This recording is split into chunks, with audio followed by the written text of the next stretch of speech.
Hello, everyone, and you're welcome to the other side of the bridge football channel. My name is Patrick, and I'm your host on this wonderful episode where we talk about the Chelsea protest that just happened last week. I think during the game or before the game in Southampton, and yeah, the fans have a right to protest. Let's get that out of the way quickly.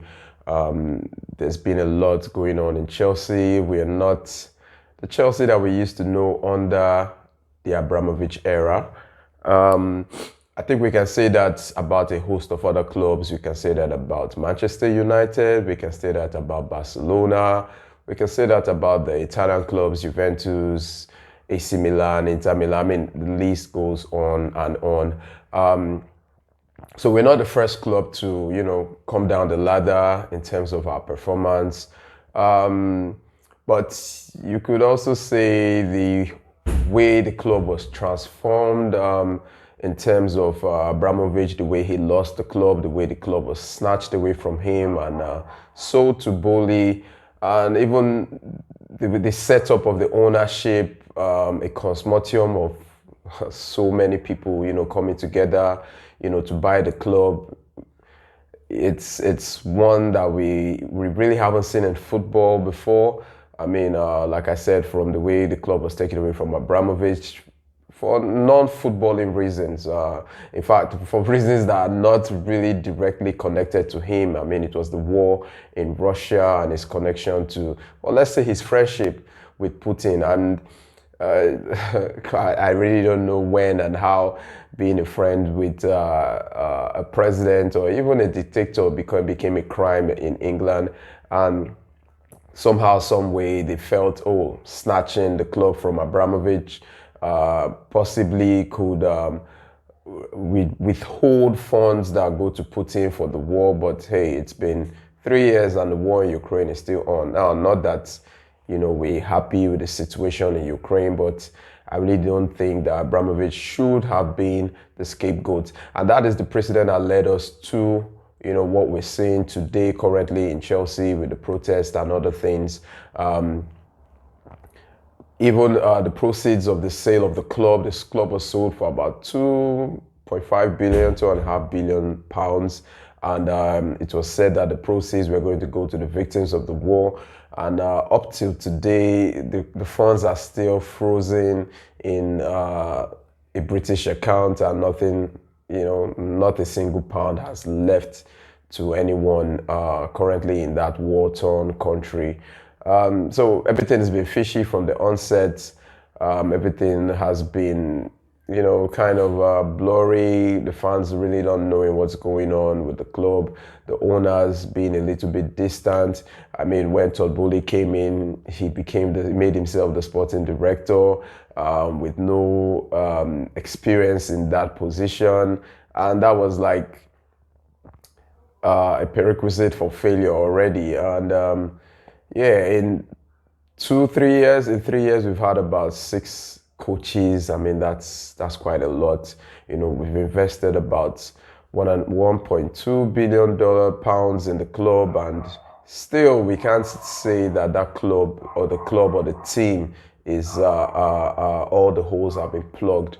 I mean, the series of things that the club needs to be, or the fans rather, needs to be upset about.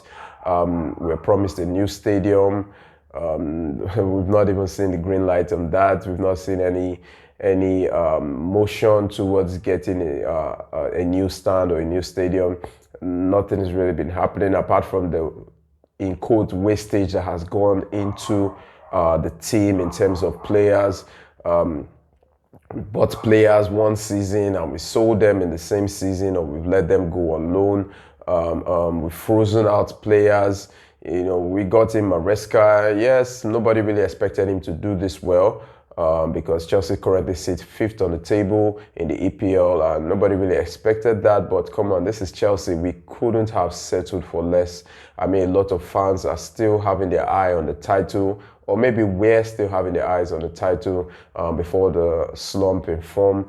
So that shows you that, look, the club is still, or the fans really still hold this club in high esteem. I mean, we can't say that about a lot of Manchester United fans, thinking that they're going to win the league at some point in the next year or the next 2 years.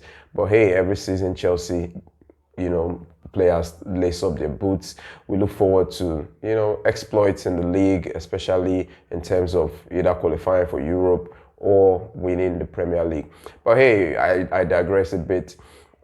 And like I said, the fans protested, and Todd Boehly came out to kind of douse the flame a bit. He didn't really say much, concerning the protests, more or less saying the fans have a right to protest, and the club is on a path to success, and there has been progress in the last 3 years. Can we really say there was progress? We bought a whole lot of players, and we still have, issues in various positions. We put in a coach that was relatively unknown, with little or no experience, and we brought him in. I mean, it was a roll of a dice, let me put it that way, a very huge gamble. Is it paying off? Well, hey, Maresca is doing his utmost best, trust me. And but the truth is, if the club doesn't qualify for Europe, for instance, we all know the fans are going to call for his head, the owners are going to sack him, so it's still very, very, very dicey. Concerning the protests, look, there's been lots of courts in the club in terms of money that goes into the club. Ticket prices have gone up.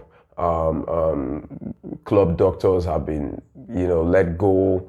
A lot of even up to the groundsmen, the people that walk the fields, a lot of them have been sacked. So there's been lots of cuts in the club. Our wage structure is one of the least among the big clubs in Europe. Our highest paid player is the captain, who is on £250,000. It's how many big players are you going to get into a club like Chelsea with that kind of wage structure? And I'm not saying there's anything bad. Saving up money, attracting good players, but not really high-class players. We are a club that we're known for getting the best of the best footballers, but right now we're only dealing with potential.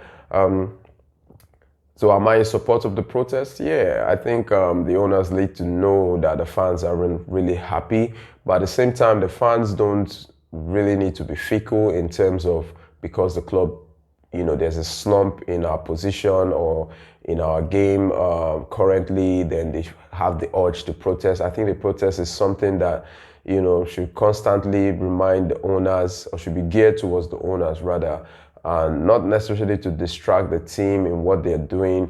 I think the timing also matters. I mean, during the season, I think a protest can be had during the off-season, during the break, and letting the club know exactly what the fans feel. But right now, I feel it's going to be kind of distracting to the players.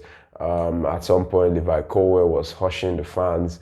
Come on, man. These players are quite young, and some of these protests can actually get into their head and dwindle their performances. So we really need to be mindful of the timing of our protest.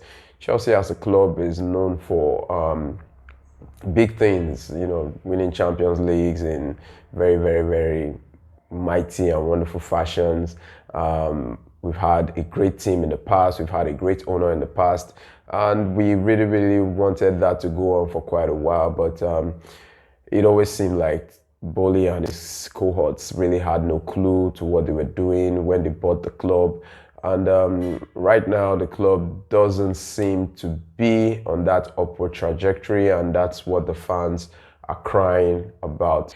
In other news, we had Champions League matches on Tuesday, and the pick of the bunch, Real Madrid defeating Atletico Madrid by 2-1. And Arsenal, wow, Arsenal running away 7-1 winners over PSV. I mean, no one saw that coming, especially at this stage of the Champions League. Big ups to Arsenal, kudos to them. And hopefully Chelsea returns to its rightful position in Europe, and we, mingle with the big boys once again in the Champions League. I'll see you guys in the next video. Do have a wonderful day.